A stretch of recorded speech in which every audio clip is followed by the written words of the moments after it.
이명박 정부의 민간인 정치인 사찰이 보복 유신으로 완전히 폐기하고 있습니다.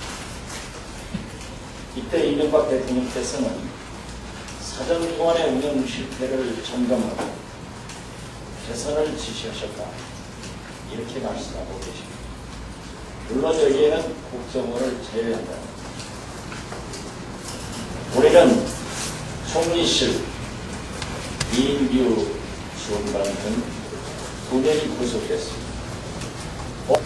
청와대 이용호 전 노동비서관의 검찰 소환을 앞두고 있습니다. 하나람 중진 의원 부인들, 그리고 우리 민주당 간부들을 향한 이강진 전 국무총리 수사, 이화영 전 의원, 국정원에서 모든 전화통화 등을 점검하면서 소환을 하고 있습니다. 따라서 지금은 사정기관의 운영 실패를 점검하거나 개선을 지시할 때가 아니라 대통령께서는 사실을 완전하게 조사를 해서 처벌하고 그 실패를 국민 앞에 밝히는 것이 중요한 때라고 생각합니다. 청와대에서 말씀한 것을 역으로 생각하면 우리 입장에서 보면 사정 문제가 조금 실체보다 축소돼서 대통령께 보고된 측면도 없지 않다, 이렇게 생각을 합니다. 따라서 우리 민주당은 이명박 정부 민간인 정치인 사찰 진상조사위원회를 구성하겠습니다. 위원장으로는 박영선 의원, 공동간사로 정보위 간사인 최재선 의원, 행안위 간사인 백원우 의원, 그리고 국사위원인 이춘석 의원, 여러 의원들을 구성을 해서 이명박 정부 민간인 정치인 사찰 진상을 철저히 조사하도록 하면서 기왕에 구성되어 있는 신근 위원장의 영포게이트 진상조사 특위와 함께 공동 운영으로서 이명박 정부의 국정농단에 대해서 철저한 조사를 하도록 하겠습니다.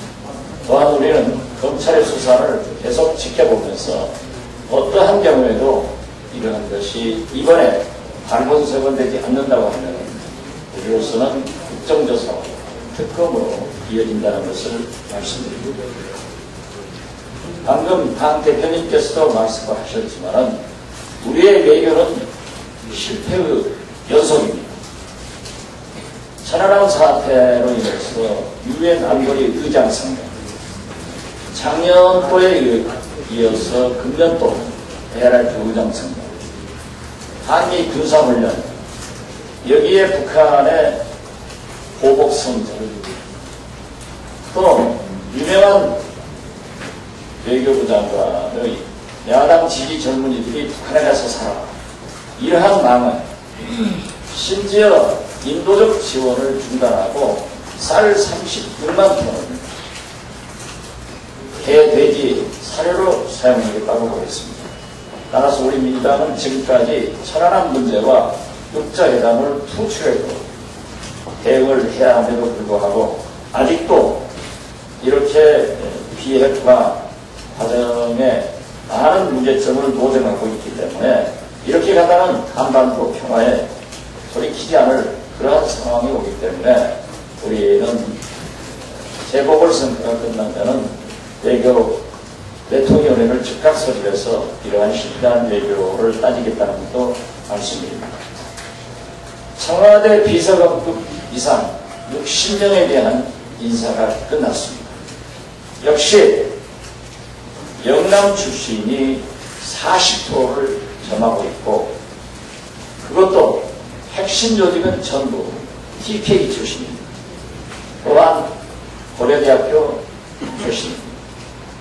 따라서 우리는 이러한 이명박 대통령의 현중 인사에 대해서 철저한 추궁을 하면서 다음 개각 때에는 지역 배려도 철저히 해야 한다는 것을 말씀드립니다.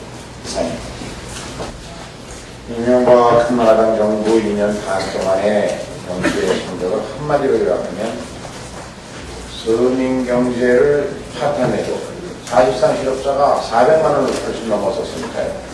그러면서 나라는 빚더미 위에 올려놨다. 국가 부채가 2년 반 동안 108조가 늘어서 OECD 국가 중에서도 가장 국가 부채가 빠르게 늘어나는 나라라고 되어버렸습니다. 이렇게 만든 가장 근본적인 경제정책의 실패는 부자 감세와 4대강 공사와 같이 시대착오적인 그런 대기업 위주의 경제정책을 운영하다 보니까 나라를 이렇게 빚더미 위에 올려놨는데 그것으로 인해서 가장 고통을 받는 것이 지방정부입니다. 지방정부의 재정이 특히 지난 4년 내지 8년 또 어떤 자치단체는 12년 동안 한나라당의 일당 독재에 의해서 마구잡이로 재정 운영을 했기 때문에 지방재정이 파탄 직전에 이르고 있는데 그 중에서 가장 심각한 곳이 인천광역시입니다.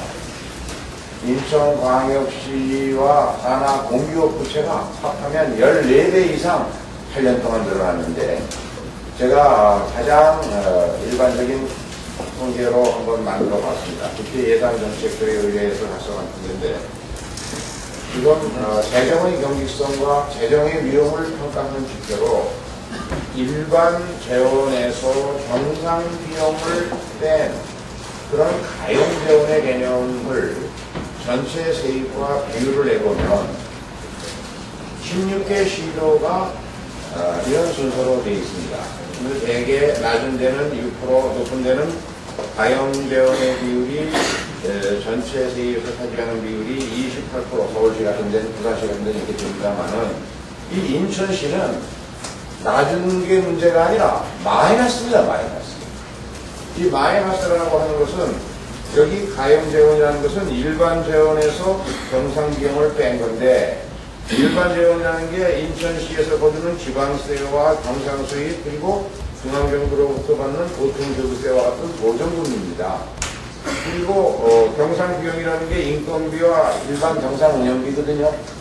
일반 재정수입으로 일반 임금과 일반 경상운영비를 줄 수 없는 그런 상태의 재정을 만들어놨다요. 지난 8년간.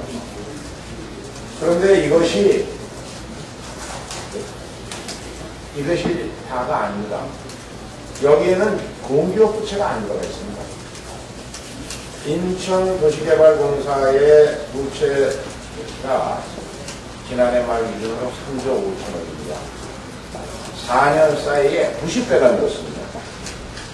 이 공기업 부채가 이렇게 이제 늘어났는데 결국은 못 갚으면 인천시가 다 부담해야 되는데 3조 5천억에 따라서 발생하는 이자 비용이 지난 한 해에 1,566억, 하루 계산하면 4억 3천만 원입니다. 매일 4억 3천만 원씩 인천도시개발공사 때문에 인천 시민들은 인천에 있는 중대형 아파트 한 채씩 해당하는 돈을 이자로 시민들의 구주머니에서 나가고 있습니다.